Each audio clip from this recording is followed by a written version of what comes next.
Okay, so I was watching a TCD&B stream and he was stretching a vocal sample and making it a little bit granular with a plugin, and I said to him, why don't you use the texture warp mode? And he didn't really know what I meant, so here it is. Let's say you have a vocal sample. I have this sample right here, and I want to make that into a texture kind of granular vocal that is being stretched. So I'm going to move it down here because I think here it would be nice. I'm going to stretch it to 4 times the length.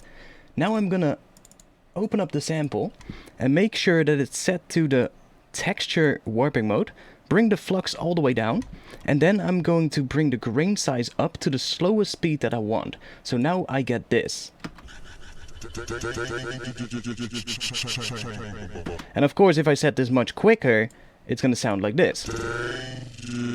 Now I'm gonna set it to the slowest speed I want, and then I'm going to use this automation right here. So open up the automation, make sure it's set to the clip mode, and then to grain size. And now this percentage control is basically a percentage of the grain size value. So if I bring this down, we're gonna get a quicker grain size, and if I bring it up, we're gonna get a slower grain size. So by automating this in this clip window here, we now get this.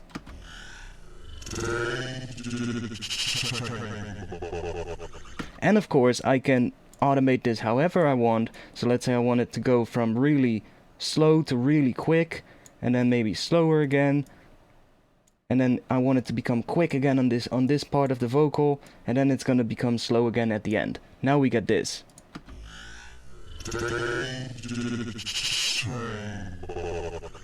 So you can see you get a lot of control, and you can basically pitch a sample down at the end and then also combine it with this to really get some interesting results. So it's pretty similar to what you did with that UBIC plugin, but I think it just offers a bit more control, and because it's also native to Ableton Live, it just works really quickly. So I hope you liked it.